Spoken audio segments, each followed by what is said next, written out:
just figured out. Cool. Can you guys hear us on the Zoom meeting? Yeah. Yep, we can hear you. All right, good morning, everyone. We're in a little bit different room today. There was something in our usual room, so we had to figure out the setup, but we got it. So this morning we have a presentation from Melissa Steele from Wildfire Rescue, and she's going to be going over winter fire hazards. And then just a few things. So let's just start with introductions in the room. If you're on Zoom, could you please do your introduction in the chat? I am Bill Lewis, Wildfire. I'm Carolyn Dolbert from Tollgate, under Fire Waste Committee. Hi, Erin Kilcullen, District Soil and Water Conservation District. Good morning, Ariel Cowan, OSU Extension. Jody Barham, co-coordinator for Oregon Living with Fire. And Frank Camerota, Tolkien Village HOA. Good morning, Deschutes County. Good morning, Melissa Steele, Bend Fire Rescue. Greg Bryant, Issues River Woods. And Corinne Heider, Project Wildfire Director, Deschutes County. Like I said, if you could please do your introduction on the chat if you're in Zoom, that would be awesome. So, just those couple updates I have for today. We are just about done getting the $72,000 Oregon State Fire Marshal grant. So we're going to be opening up applications for that soon. We're going to be modeling that the same as we did the discretionary funds. So it's going to be around $5,000 grants. And so I think those have to be out by June. So as soon as we get the okay go, we're going to open up an application. So just be prepared. And then another big announcement, we have the dates for the fire free events. So we've got the Bend Not Landfill. Dates for that are going to be May 6th through May 21st. And then the 3 transfer stations, LaPine, Sisters, and Redmond, those dates are going to be June 3rd through June 17th. And I think that's all we've got for updates. So if Melissa is ready, I am. Hand it over to her. And Let's take this off of you. There's a question in the chat. okay.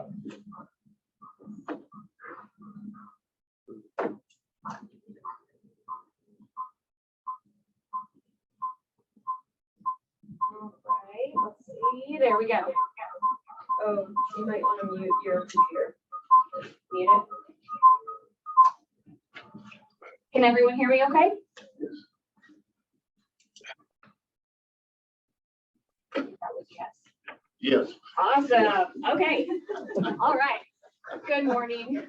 I was asked by Project Wildfire to talk about some winter fire safety tips. We don't really think about that kind of thing when we're in specifically a wildfire group here. We're thinking about pre-planning for the summer, for wildfire and all that. But there are some tips and things that we can do and you can take back to your organizations and families and communities to prevent some winter fires from happening. So I put this together. There are a few, let me move this out of the way. So each year, and this was according to Consumer Product Safety, about 1,700 fires are caused by portable space heaters. And so this is something to think about. I mean, raise your hand if you have one in your house. I mean, I have one in the back room, you know, and to keep pipes and things, you know, from freezing. The important things with space heaters are to make sure that they are UL listed, and I have a slide coming up that will show what that means exactly. But to look at these numbers, 80 deaths due to space heaters. Normally that's because the space heater was left on or left running for an extreme amount of time, or it was too close to a combustible material. And so towels hanging, I have mine's in my bathroom, but away from any towels. And then we go into candles, and 20 home candles in the wintertime in the United States, 20 home candle fires occur every day. And so I like burning candles. If you have children or pets, that's something that can knock over that table, can cause that flame to catch something that can ignite. So these are just a couple statistics really quick about some specifics. This next slide shows some that are close to home. These are this winter. So this is an RV fire. And this one was propane heater trying to stay warm. So we do see an uptick in the winter time with people trying to stay warm in their camp trailers. We know that that's a big issue around here. We also have, this one was a full garage that spread into the home, and that was electrical malfunction in attic. And the reason I put this one on there is because a lot of the times these outlets or these malfunctions are caused by overloading. So you have a million different things plugged into one power strip or one outlet, and then that can cause an electrical malfunction in attic or ducting or somewhere that you can't see. So we also have, this one was Sun River this year, and this one was caused from a heater for their goats outside in their pen. So the pen was close by the home and keeping their goats warm, and it spread to whatever the material was they had for bedding, and then went to their garage to their home. Something else, this one was in Tumalo. And so this one you see, you got a single wide, you have the smoke coming out from the back room there. This house was completely destroyed because of smoke inside. And this one was due to a heat gun trying to thaw frozen pipes. So they had frozen pipes. They took a heat gun on metal. What happens to metal when it heats? It conducts, and it went to something combustible where it caught something, paper, maybe insulation, something on fire, and that's how that one started. So people trying to stay warm can definitely be a hazard. Here are some incidents that I've gathered for winter-related fires with here in Bend. Cooking unattended or combustibles too close. You would think, why is cooking in the wintertime different than cooking in the summer? Well, what they've studies have shown is that families are more together during the winter time. You've got holidays, you got people in the kitchen cooking. It's crazy, it's hectic, and things go unattended. Things burn in the oven. People put rags or kitchen towels too close to burners. So there's a lot going on. So we tend to have some more cooking fires in the winter, and you can see our statistics right there over the last 3 years. The next one is heated outbuildings or sheds. So some people have a shed or an outbuilding that they use for, let's say, a recreation room. They have their knitting out there, or their whatever their hobby is. They want to keep that building warm, and so space heaters, things like that, they go unattended or left on for periods of time and can actually burn down outbuildings and sheds. So there's a few numbers on those. Chimney and flue fires, improper maintenance. We'll see these at the beginning of summer, or excuse me, winter a lot. And it's interesting that 13 in 2020, my guess would be, that was 2020 during the pandemic, and people were home and they were, not leaving. And so they were building fires. More fires being created. But I have a slide in here about some chimneys coming up, so we can go over that. RV camper here in Bend, those are our numbers from the last few years. And then electrical wiring or short circuit or overloaded. So those are just some statistics. You can see that this actually is a problem that we worry about.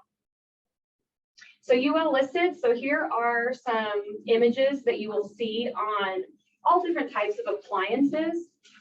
These include furnaces and fuses, electrical panels, circuit breakers, smoke and CO2 alarms, and so on and so forth. So what this means is that UL Solutions is the company, and they have tested samples of products and determined that they meet all these specific requirements, fire safety, things like that. So you'll see some sample correct references right there. UL listed is a correct one. That's what you want to see. You might see UL listed to Canadian safety standards. That's also one that is a correct reference. You can go down and keep looking at those. The incorrect that might throw you off, UL approved. That's actually not true. That's one of those knockoffs that you will see and you will find. And I have found these at Big Lots, Rob's, a couple other places like the stores that, sell a discounted things for lower prices. I imagine things you buy off Amazon. Yep. And so this is really important to make sure that says UL listed, not UL approved. That is an incorrect reference. So you can see a couple other ones there that I wanted to make sure we talked about. So being smart with electricity, 45,000 homes or electrical fires each year on average. And we talked about plugging only one heat producing appliance directly into a wall outlet at one time. So you wouldn't want to take your space heater and plug it into an electrical cord or extension cord and then plug that in. Those heat producing appliances need to be directly into the wall and be the only one in that outlet. Never use extension cords. We talked about that. So you can kind of see those. We will come back. There's a link that I'll show you here once we come back to that. We're past Christmas and the holidays, but here are some winter holiday fire facts. 1 in every 5 Christmas tree fires were caused by some kind of heat source too close to the tree. Light strands, remember those are UL listed. You can look at those and make sure that those are also have a UL listing tag on them. And we want to make sure that any kind of heat is 3 feet away from that. And I have a link on this one we'll come back to that shows the difference between a wet tree and a dry tree catching on fire and how quick that happens. Here's some more. More than 1/3 of home decoration fires are started by candles. Again, that candle thing we talked about. We want to make sure that we keep those far, far away from anything combustible. 12 inches from anything that burns. You can see there's the recommendation. And then think about using battery operated flameless candles. And Benfire does have a flameless candle program.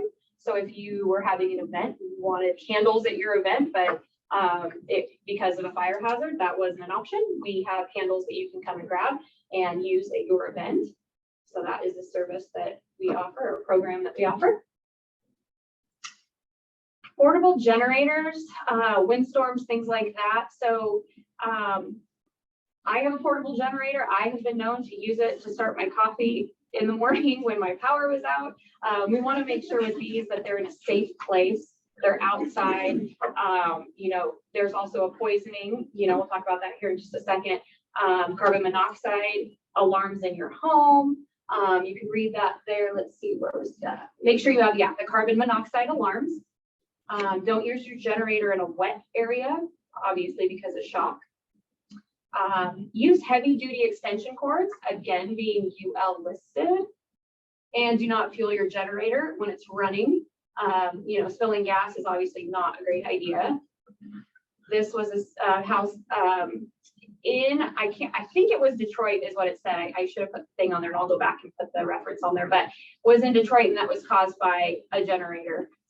They found afterwards, there's the generator all burned up. They're in the rubble. So that's just something else to be aware of. It is something else that can start a fire. Here's our chimneys. So you see right there, you see that flue fire, that chimney fire. These are some tips here. We're going to have chimney sweeps come and clean them out. Benfire is looking at a new program. Hopefully we'll have that soon where we will get our own chimney sweeps and then public can come and rent them from us. And actually, I don't even think rent. I think it's a free. I'm not sure if Chief Booth knows about that, but we are going to get the chimney sweep tools and then you can come and grab them, clean your chimney and give them back to us. So another service we're going to offer. And then same thing in your fireplace, don't allow the soot or ash to build up. We want to inspect all aspects of the chimney, making sure sparks and fumes can't escape. Don't overload or get your fires too high and too hot. Remember to let the fire burn down before you go to bed. I know I'm guilty of stuffing that thing before I go to bed, but you always need to make sure that you damper it down a little bit. Check the hearth, floor, and nearby furnishings. And of course, a spark guard to put in front of it, and only burn recommended fuels. I know people that will start their fires with cardboard or anything like that. That material gets stuck up in there, and you have your first fire of the year. It gets hot and can create too hot of a fire. We could start our chimneys on fire here. Are there any recommendations for gas fireplaces? Gas fireplaces, that's a good question. When I was doing my research, I didn't come up with much about that. It was more the wood fires, but we can find that out for sure. What you want to do is annually get it serviced. So have somebody come out and, take a look at it, take everything, where the mechanics of it is, vacuum that out, and then they can just check and make sure that everything's functioning properly. So there's a few gas stove dealers here in Central Oregon that offer specials in the spring, and so just take advantage of that. Unless you're familiar with it, then you want to have somebody come out and take a look at it. From the flue part of it, that's not a problem at all. It's just the mechanics of it. So Right. I know some home HVAC companies do it as well, offer that inspection. Perfect. Great question. Thank you. All right. So house fires are more common in winter. Here's how to stay safe. So make sure you have working smoke alarms. Okay. They should last, the new ones, or I should say the newer ones last 10 years. Make sure you see that date on there. If they don't have a date on them, I usually mark on there when the battery goes in or when I bought it, what year I bought it. You can write it on there with a Sharpie. But just make sure you have them. They are working. We will come out and test them for you. That's no problem. And just make sure that they are working correctly. The next one, don't keep anything within 3 feet of your space heater. Make sure you turn it off before you go to bed. Don't leave cooking unattended. Never heat the house with an oven. I've seen that a couple times as well, that heating the kitchen with the oven being left on and then the oven, all that stuff in the bottom that's been burning forever from dripping down, that starts to get super hot and can cause a fire. So we want to make sure that we don't heat the house with our oven. Avoid using any extension cords with anything that produces heat. We mentioned that one. Is that including the Christmas light? That would be including Christmas lights. Yes. Most people, I would say, do. Yeah. So if you can get a strand where you can plug it directly into the wall and run it up into your tree, would be the safest way to do that. Yeah, good question. Does that include like surge protectors? So surge protectors are that added, protection for that. If you look at when I was looking through all this, it was stating that surge protectors are great and they work for that purpose, but if you can avoid using them, to plug everything directly into the wall outlet. That's what I've seen. I use surge protectors. I think they're, but again, checking that they're UL listed. Actually did buy one, I think a month and a half ago from Ross, and it was not UL listed. And I found out after I brought it home. So yeah. And I love Ross. I'm not knocking Ross, but yeah, it's just those things you need to look for. So electric blankets should never be left unattended. I've had my dogs turn these on when they walk by the bed, and so they get unplugged whenever I'm not using them.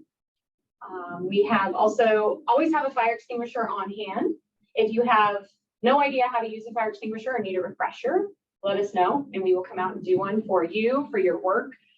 For HOAs, we'll do any kind of educational, any kind of presentation on those that you need. And we can tell you the correct type to have as well. So let us know if you need that. Practice candle safety. So it shows there nothing, the candle by the bed. It's great and it's wonderful for ambiance, but if it gets too close to combustibles, it can be not a good idea.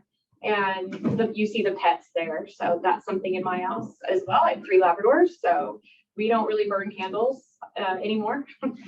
So it's just not a good idea. It's like having a bunch of 2-year-olds running around, and it's not a good idea. And then have a home evacuation plan. This is incredibly important. It's winter time. Let's just put ourselves there for a minute. It's winter time. It's snowing. It's beautiful. You know, it's gorgeous. It's serene. But something happens and you get a fire in your home.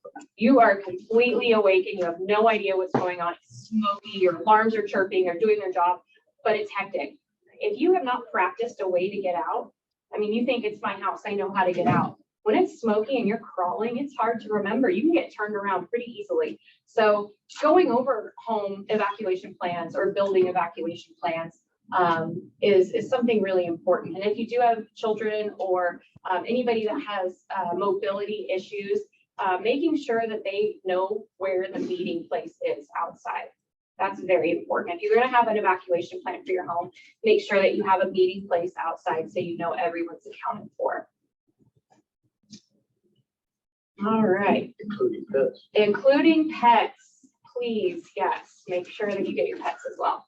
And I mean, that goes for any kind of, not just winter, but even wildfire. If you have larger animals, you have horses, you have sheep, you whatever you have, make sure you have a plan for them as well to get out in an evacuation. So I'm going to go back real quick before we go to the questions, and I'm going to play this so you can see what this looks like.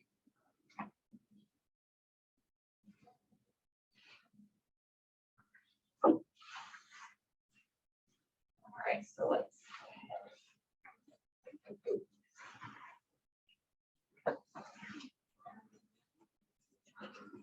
I'm trying to get it to play on this one. How do I bring this one over? Sharing screen. Stand by. While you're doing that, I'll add on to Sure. what Chief Booth was saying about the gas fireplaces and getting them checked annually. We had an issue with rodents. They get attracted to the warmth of the box that gas fireplaces create, and so having it checked, we didn't realize that there was an infestation of mice that brought all sorts of flammable materials besides themselves into under the box area, and had that overheated, could have started a fire behind the wall or in the crawl space or under. So another tidbit lesson learned of having it checked regularly, absolutely taking care of those issues just in case. Well, within our homeowners association, I think the ARC guidelines specified that we all are required to have a gas fireplace. Okay. So Yeah. many of us probably don't think about, Yeah. annual chimney sweep because there's nothing to sweep, but. But the maintenance on those would be just as important for that kind of stove. And It sounds like it. Yeah. Awesome. Thank you for bringing that up. No, that was really good. And I will add that to this as well. Any other questions on that before I show this? Okay. So this is just this one is not, this extension cord is not UL listed. So let's just see exactly what this looks like. It's getting overheated. It's plugged into some type of heat producing appliance and starts to arc and throw sparks, and it's on top of something combustible, like say a blanket or some type of rag. So what's going on there? Why is there UL listed and then UL approved? Why is that being allowed? UL approved is a knockoff and I don't know how that even gets through. I need to do much more research on that, which I think is warranted for sure. But just like the education of making sure that you guys see UL listed products with that correct symbol is what we're looking for. And it's also a case where you got wires all together like that. If they were separate, they wouldn't get as hot. Yep.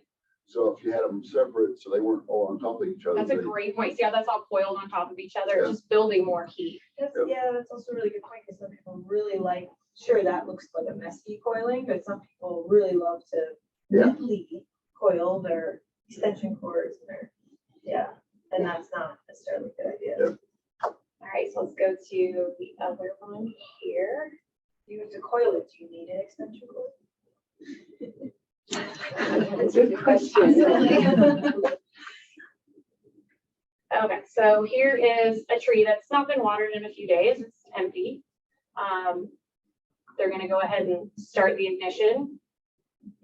Just looking at how fast this goes up and how much smoke. Look at that all of a sudden in this room. This is why you have your smoke alarms. This is why you have your. It's before Christmas, there's presents under it. Here's a really good question for you guys. If you saw that, are you gonna grab your fire extinguisher and just go for it? Like some people, I'd say 50% of people would and 50% wouldn't. It's one of those things. If you're trained and you think that you can contain a small little fire, go for it. But in most cases, this happens so fast that the best thing to do is call 911 first, get them on their way. So what is the difference in the effect if it's a real tree versus a fake tree? Fake tree is more of a man-made synthetic product, meaning petroleum. My guess is it's going to burn a lot quicker and hotter, would be my guess. I will try to find a study on that. Yeah, that must be something. No, that's a great question. I will try to find a study on that because this one was specifically about watered versus non-watered and how fast it can go. That's a great question. My guess is it's a synthetic material, right? So my guess would be it would go up quicker. But now I kind of want to do an experiment and see, because that's a really good question. Yeah. We've got another question online. Dave? Okay. Yes, good morning. Sometimes electrical outlets, when they're older, get loose.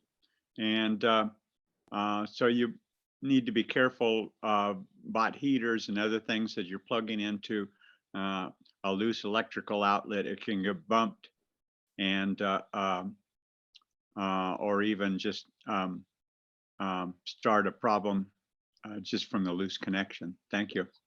By loose, do you mean that the plug doesn't stay in solid, that it kind of wiggles back and forth?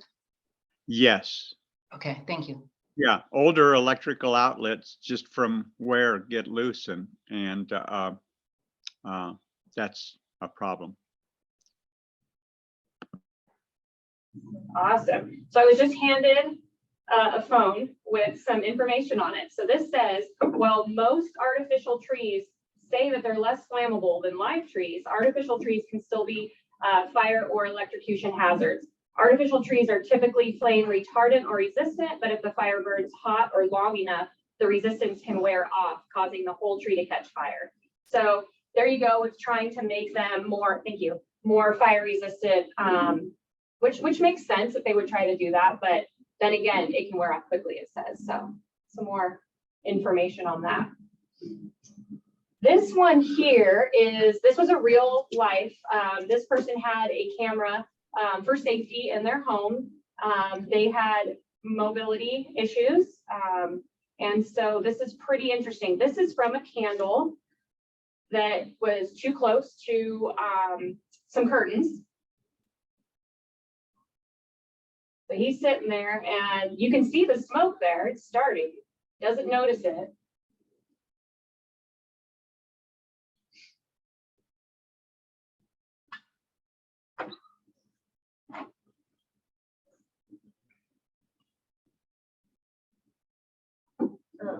He needs a pad. Holy shit. And now you Would can have warned see it you. kind of going, yep, across, the smoke's going across the ceiling.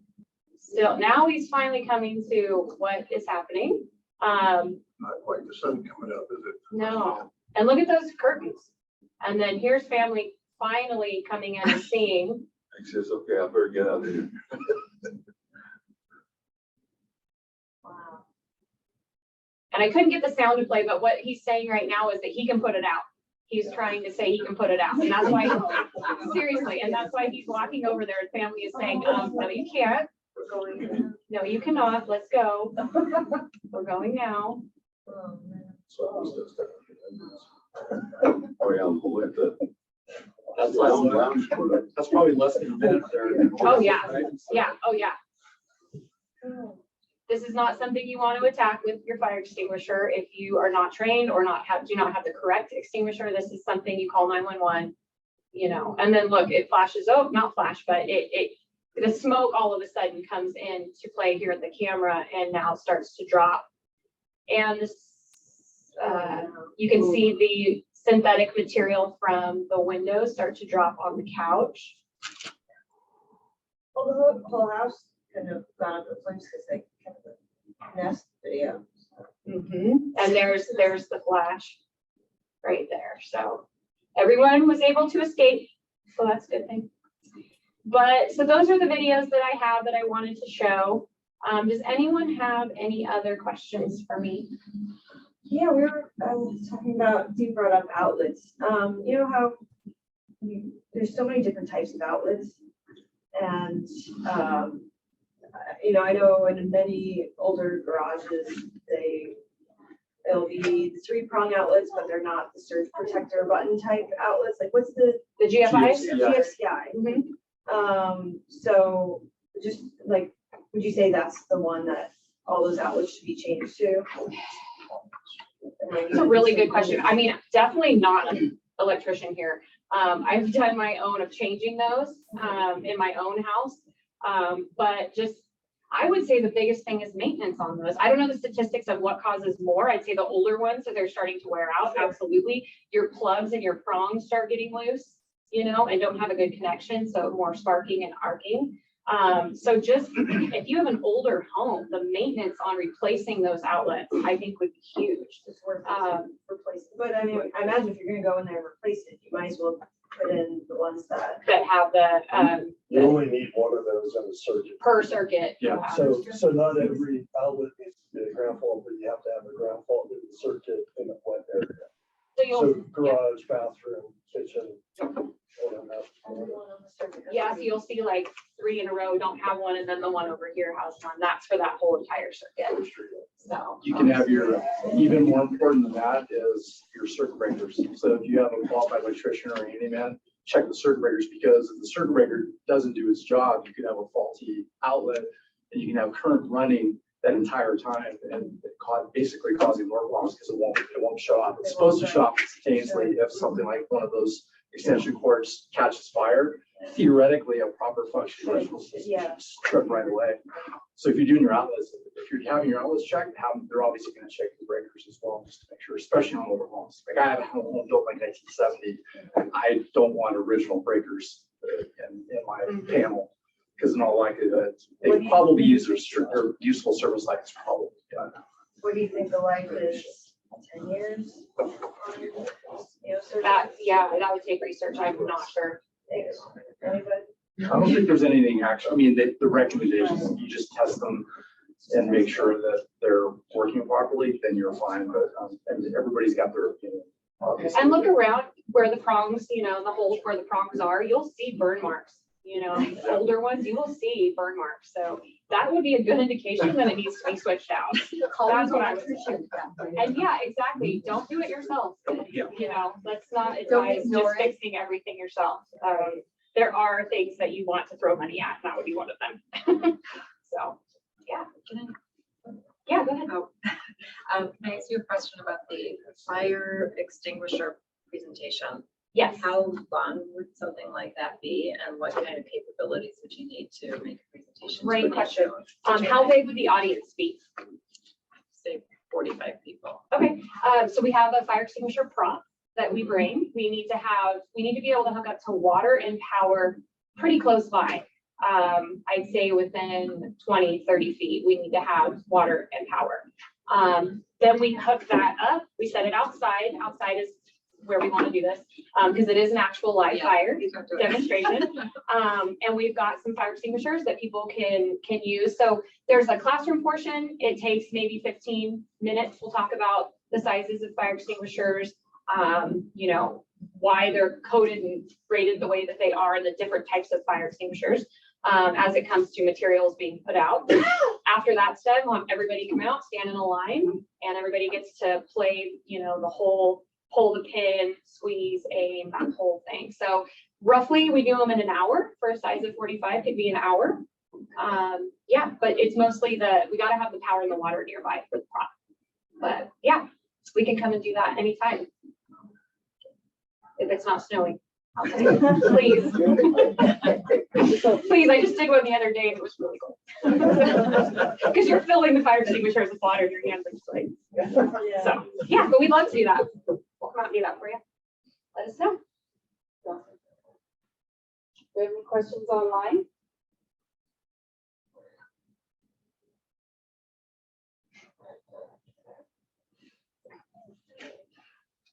Any more questions in the room or discussion?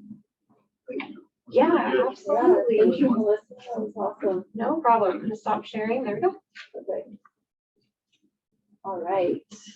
I was just thinking, even for checking those, circuit breaker or something else, like having your gas fireplaces checked. Maybe it's something that a community can get one person to come out and get a deal because they'll look at multiple homes all at the same time.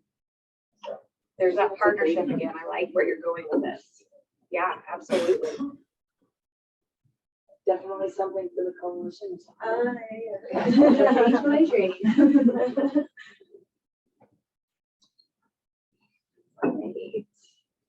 Okay, so that was a little bit shorter than planned, but that's okay because it just gives us more time for roundtable. One other thing I forgot to mention during my announcements, we are starting to work on the updates for the Upper Deschutes River CWPP. And that first meeting is going to be on Monday at the road department 1 to 4 if you would like to attend. And then we're also this year updating the East-West CWPP. So if anyone's interested or is a stakeholder in one of those, love to have you at the meeting. That's going to be a fun project. Corinne, I was curious. Yeah. Was it decided to keep all the CWPP separate? For now, yes. It is a discussion Kevin and I have had a couple times, being our first years, in the job, we're trying to get a feel for it, because some people have said that it might not work very well, and others say that it would, so we're just kind of gonna get a feel for it this year, update the two that need updated, and just kind of see how it goes. That makes sense. I could add something on that. When the notion of CWPPs first came about after the Healthy Forest Restoration Act, we thought we could have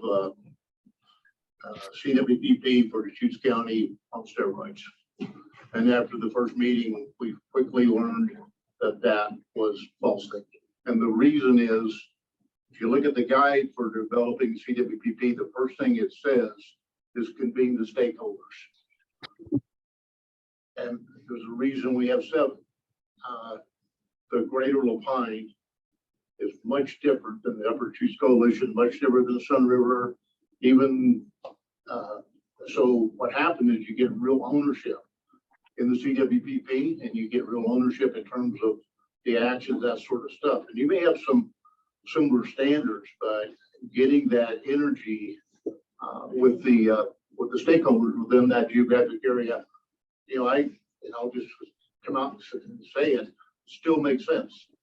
You think about, let's take a neighborhood, and you decide to break that neighborhood up on something, and so you expand that to the CWPP. It really makes some sense. The other thing we did was, particularly for the East-West, so we included every acre in Deschutes County, and we also included all the federal land, because on any given weekend from Memorial Day through Labor Day, we have 40,000 people up in Kevin's neighborhood.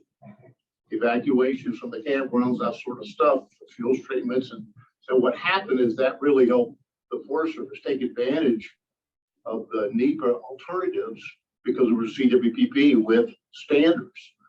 So if you try to find consensus between the greater sister country and Lapine. Yeah. And so that's what drove us to the 7, and why we continue to do the updates. And I still believe that to be the case today, because I've seen lots of places across the country that decided to do a landscape countywide thing. And the only reason they did it, frankly, was to get grants.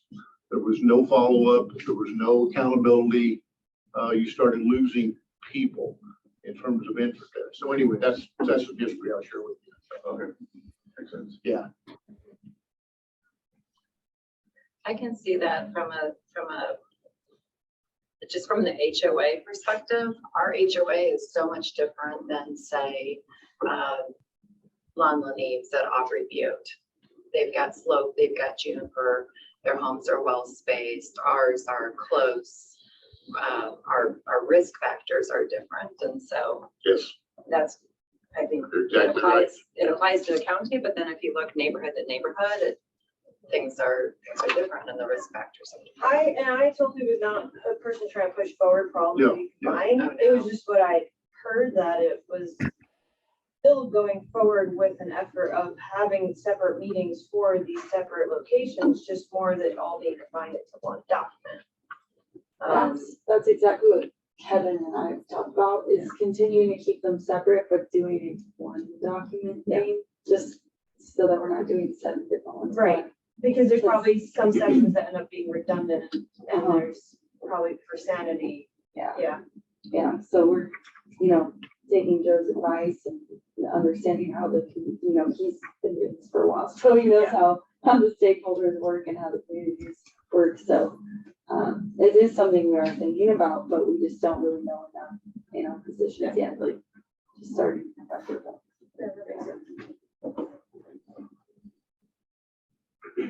All right. The other thing, we are still waiting to hear on the community wildfire risk reduction grant. We should probably hear something in March. It doesn't give a specific date on the application, but it says March. So we're fingers are crossed. Talking with Oregon Living with Fire, sounds like we might have some pretty good chances. So we're excited.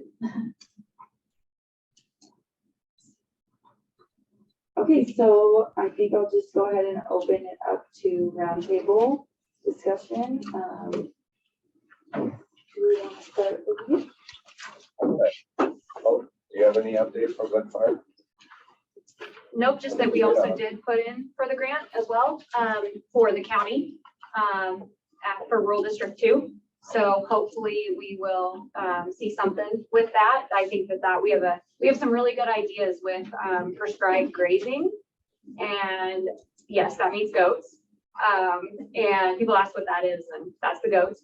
And we're targeting 2 specific areas. And so even if this grant money doesn't come through, we still are going to try to proceed with some ideas around Juniper Ridge is one of them, and Deschutes River Woods, specifically as egress and access for fire and emergency personnel. So we're waiting to hear from that too. We're getting new signs. The Office of State Fire Marshal has given us some new signs for fire danger ratings. So that's kind of cool. We've getting those old ones switched out. But other than that, that's kind of all I have right now for Bend Fire. Unless you have anything else, Chief. Great update. Thanks. Yeah. That's all I got. I guess it gets me. Morning, everybody. Sorry I was late. Ben is doing a really good job of fixing it so you can't get anywhere in town from any place. It took me some gifted turning to go south to come north. So anyways, with that, for the Forest Service and BLM, our hiring is pretty much complete. And locally, we're doing fairly well on staffing. So that'll be good for the season, getting ready to onboard people. Our budgets are just, the money's finally starting to come in. We've kind of nailed where we've been awarding contracts, getting our agreements all figured out. And the thing I would say is there's going to be a lot of work being done on the federal ground this year. You might have heard about the infrastructure bill. We're taking it to 11, if you will, on the knob. There will be a lot of work being done vegetatively. Prescribed fire wise, we're gearing up, looking at doing a Trex again this year, on Park Grand to do a Trex this year. And, I would say that a majority of the burning will be around communities. So, and we'll be outreaching well ahead of our burning as we usually do, just so that you're all aware of it. And I think that's all that. I had a question, and I, your presentation was wonderful. I think it added some of that, but is there actually a checklist, what you do in January, February to kind of, so that you're just not scrambling all summer long, things you can do in the down season that, Absolutely. Okay. So NFPA's website has a link that has all educational materials. You can find everything on there. Someone asked me the other day about electric batteries for like electric bikes. I sent them there. They found all of that. They've got flyers, they've got checklists on evacuation plans for homes, things like anything you need that's prevention, towards prevention, you can find on the NFPA site. Just Google NFPA and it'll come up, and then hit the education tab or educational materials or resources, and it'll come up. Perfect. Yep, and anything else you need, just email us or let us know. We'll get you checklists. Perfect, thank you. Yeah. And another thing, I wanted to talk to the HOA people after, I don't want to waste people's time, just how they're linked to their HOA with their Firewise committee, but we're gonna do that later. It's not for the good of the whole group, I don't think. Yeah, so I'm Erin Cullen again. I work for Deschutes Soil and Water Conservation District, and currently for the Joint Chiefs Beach to Basin project with NRCS and the Forest Service, we continue to assist NRCS with technical assistance, outreach, monitoring, education with private landowners. And then also with the Senate Bill 762 that came to Central Oregon, we received $300,000 to assist those landowners. Those projects are very hefty in price, very high price range. So we're using that Senate bill money to assist those landowners with some outstanding balance in hopes to get the projects on the ground faster. And that's going very well. We're working with 6 landowners on that, and we're looking good to have those projects completed by June 2023. That's when the Senate bill funding ends. And also we're hiring. So we're hiring a program and operations coordinator, a full-time position. So if anyone would like to see that position announcement or has anyone in mind, please let me know. That's all. You should actually share that with me. I can put it in our. I think I sent it to you, maybe, or I think I sent, if not, I'll send it to you. Okay. Yeah, Yeah, thank you. exactly. I can always put those things in our project author. Yeah, okay, thanks. So not too many updates from OSU extension since the last time. Just, getting involved with tracks, and I think we mentioned last time this Central Oregon Fire Education Group that's developed, and we'll be pushing out a campaign this year with PSAs, videos, things like that, and around various topics, resident mitigation, landscape treatment, things like that. And exciting that Heather got us funding to do Spanish translation of a lot of those materials. So that's awesome. So I don't know if I'm stealing Heather's updates. I guess the only other thing from extension is, I don't know if any of you knew that, so Thomas Stokely, who now works for the Nature Conservancy, previously worked for OSU Extension as the Forest and Natural Resource Agent, and that position is still vacant, has been for, I guess, technically over a year now. And with the current governor's budget, Extension is not able to fill a lot of our vacant positions. So we're going around asking if people feel that Extension partnerships have been really valuable to them, that we have a template letter that they can, sign and send in. So we appreciate that kind of support. It's not the only position that's vacant, but that's a big one here, because that Forest and Natural Resource Agent, that person goes to one-on-one visits with homeowners, landowners to look at, forest health and give recommendations, various other things, programs that they offer. Extension also has master gardeners. A lot of people make use of that program. And then my program for fire. So anyway, we appreciate any support if you enjoyed working with Extension. Can you send that letter out, or? Yeah, the template. Yeah, the template for that? Mm-hmm. Absolutely, I would, yeah. We greatly appreciate that. Yeah. Any updates on the plant guide? Oh, yeah, it's been submitted. Okay. But it's going through a publisher that's part of the university. And so that's unfortunately very slow. we've been told it could be anywhere from 3 to 6 months. But I'll provide updates when we know a little bit more when it's gonna be out. That's the fire resistant plant guide. Thank you. Yeah, no, that's a great tool, so. So has it already been approved?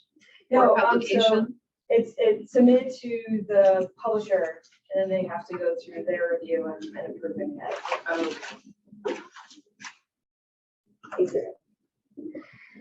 Working with Ariel on a lot of the things she already mentioned.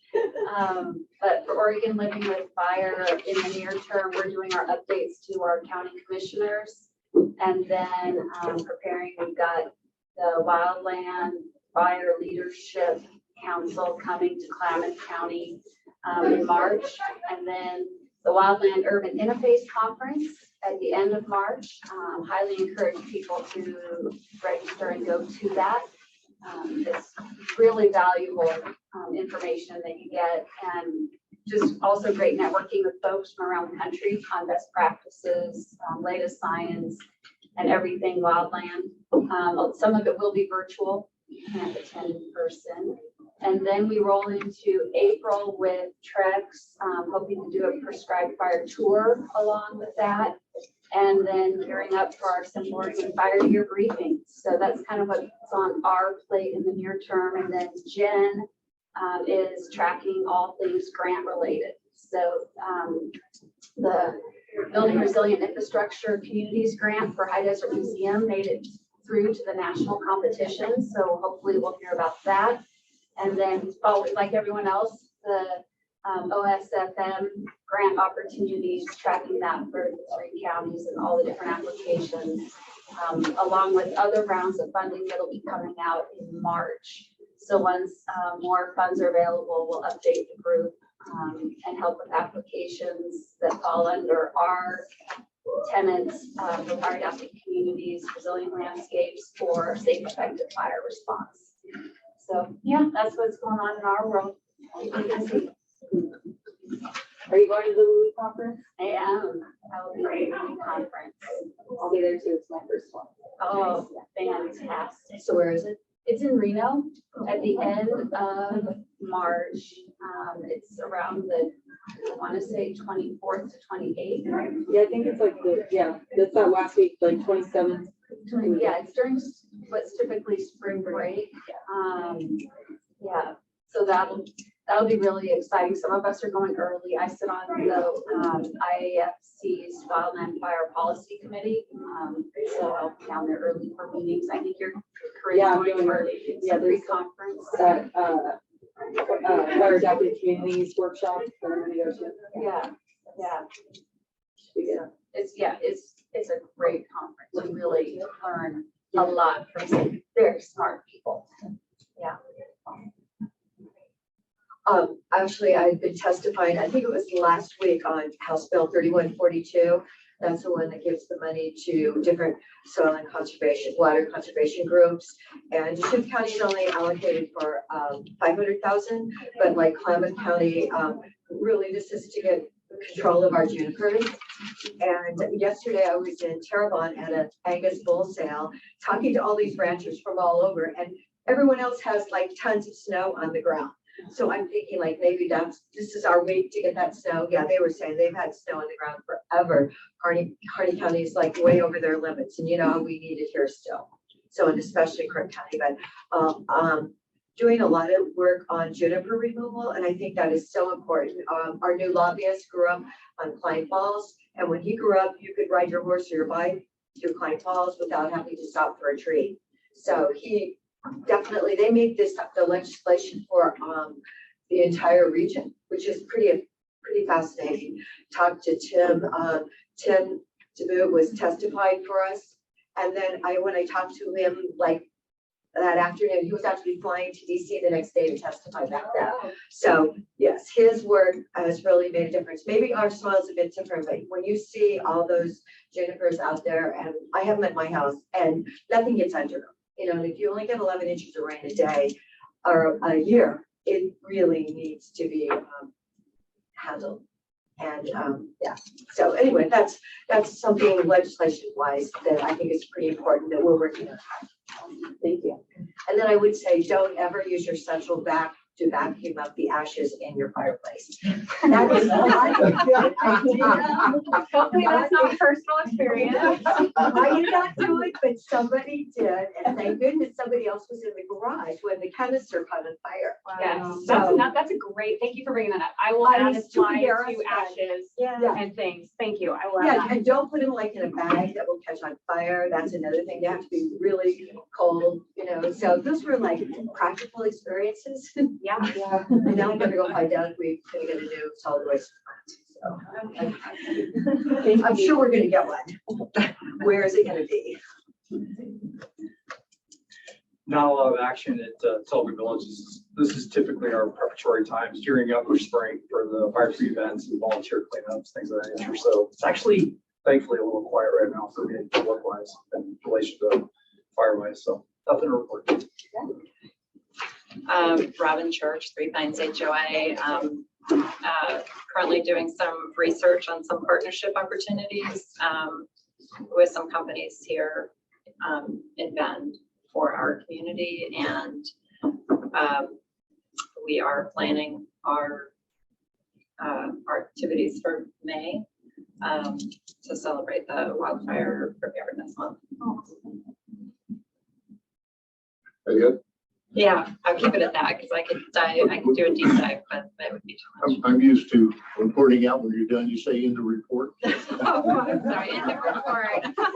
Next time I sit next to you, I'll know that. I'm teasing. What happens when you That's all right. get stuck in a certain culture? Again, Jill Steltner with Shoes County and also contract administrator for Oregon Living with Fire. Just a couple things. Been doing this a few years, and I don't think I've ever seen more availability of different kinds of grants. I mean, it is like a drive-by shooting some days with stuff that's out there, and we're seriously looking at, okay, application, but then can we actually implement it in capacity? So we're looking hard at that. And then the reminder, Oregon Living with Fire is actually 4 counties. So some of the work that Jen's been doing is for, Crook, Jefferson, Klamath, Northern Klamath, and sort of these huge. So we're trying to balance that out. But anyway, we would be, I think I've lost track of the number, but it's more than 15 grant applications that Jennifer and Jody have worked on, since like last July. I mean, it has been a load of stuff. And so we like our chances with a bunch of this stuff. So we the one at the High Desert Museum will be about $3.5 million, but a complete self-contained sprinkler, sensor activated, another 500,000 gallons of water storage there. When it left Oregon to national competition, it was their #1 choice. So we like our chances of that. We'll keep you posted on that. I want to talk just for a minute about the lottery fuel grants. We had $100,000 spread. We had 30 applicants asking for 160, so we had to cut and paste and make that fit. We did. And so what happened as we were trying to allocate that money, we had a list of previous applicants that had W-9s. And what we found out, and for people who didn't have W-9s, those came in addition to the 3 question, hey, if we get this money, we're going to do what we said with it. So what happened is, for the 27 that received, the W-9 information that we had, either that HOA didn't exist anymore, it changed, or there was a wrong signature on the bottom of it. And so, and then for the W-9s that came in, the person that signed that W-9 and the address wasn't the one that could actually receive the money. So I had to rebuild quite a bit of fire line. When I send those in for reimbursement, the W-9s and the agreements don't line up, then it won't get funded. So Kevin and Corinne have talked. So for the Oregon State Fire Marshal's grant, the 72, and then for the subsequent Oregon lottery things, when those go out, as part of the application, we're going to require the W-9 and the 3 questions come in all at once. And we're also going to ask that if you're a particular HOA, you change the management of that group from the time you apply until the time it's allocated. We need to know that, or we get a hard stop on, trying to pass the money. So it was literally from the middle of October till the middle of January, trying to allocate $100,000. Yeah, it was, certainly a labor-intensive thing, and trying to fill a couple of positions at the same time. So anyway, for those that are here and on the screen, I appreciate the patience, but those are some of the issues we ran into. Process, but hit a hard stop when the W-9s and the agreements didn't line up. So, I think that's it. Thank you. I just have one quick plug for the group. Bend Fire and Rescue is starting up our SOS program again. That is our safety outreach for seniors. And we have so many programs. We had to prioritize coming back from COVID, how to restart all these programs. And so that's the one we've chosen to start with. And so what that does is that we can go to individuals' homes and look at slips, trips, falls, hazards, things for seniors. We can look at their smoke alarms. There's a whole bunch of different things we can do, but it's basically an assessment for seniors. Now we can do that, like I said, individually, or we can do that at retirement facilities. But what I'm asking of the group is if you have any ideas for more partnerships, that comes to mind.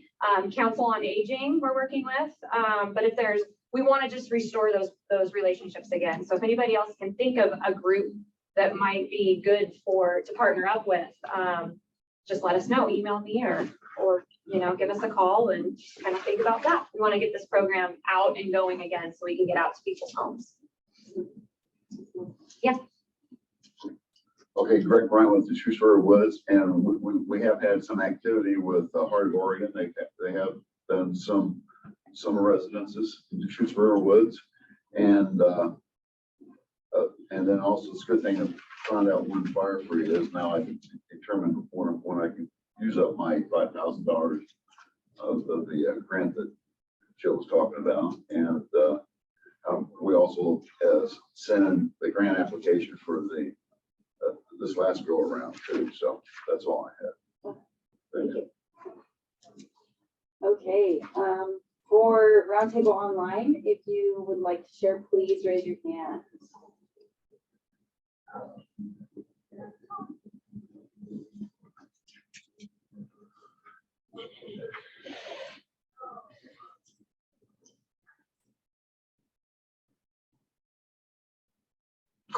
No updates on Zoom? All right. Going once. There we go, there we go. You want to go ahead?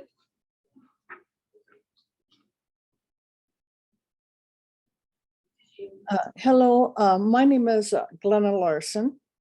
I am the treasurer and bookkeeper of the Upper Deschutes River Coalition.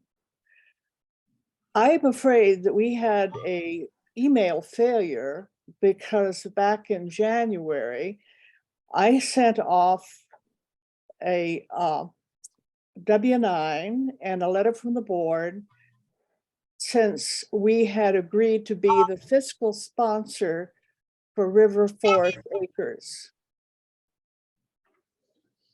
I had just sent on the 16th, I sent an email to Jody requesting how I would get information back. And since I heard what Joe was talking about, it's pretty obvious that something didn't get to you in a timely fashion. What I need to know is if there's any way I can get our W-9 to you and the letter from the board, so the people in River Forest Acres can get their grant money. Interesting. So, yeah, this is Joe. So yes, I saw all of that. That went in for reimbursement payment, gosh, early January, maybe late December or something like that. I'll have to check my files on that, but so it was specifically for River Forest Acres, is that right? That is correct. And, I have been in contact with her and I've got everything set up. But since I hadn't had any feedback, I had no knowledge of what was happening. Yeah. Well, yes, I saw all of that, processed the payment. We had all the documents, but I will follow up on that. And I saw, in fact, I think, wasn't it Jim that signed the letter? Jim signed the letter and the board was listed. And the W-9 is our current W-9 with Jim's name on it. Okay, very good. Well, let me follow up on that. It's the first I heard of it, but I did see all of the correspondence, process the request, and I haven't heard otherwise from our system that you didn't get your award, but I'll follow up on it and I'll let you know. Thank you.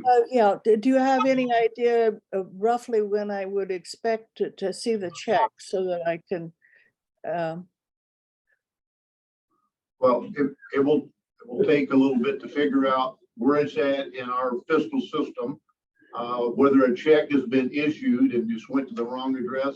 I'll need to check those things, but typically, when we put something in the financial system by close of business on Wednesday, the check is issued on Friday and goes out in mail that afternoon. And so typically people have been getting it Monday or Tuesday the following week. That's been the schedule, but I need to get the trail of where all this went to be able to give you a better answer.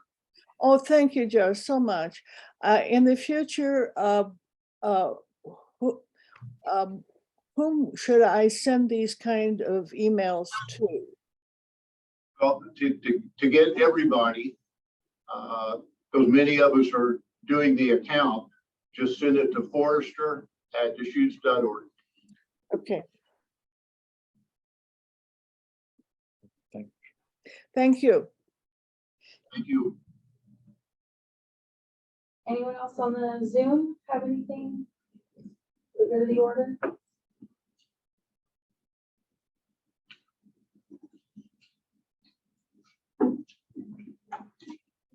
All right. Well, we're done a little early today. So yeah, thanks everyone for being here and things are good. Thank you. Thank you. Yes. Thank you. Yeah, no problem. Oh, thank you. Yeah, and now I have some more ideas, more slides to add to that.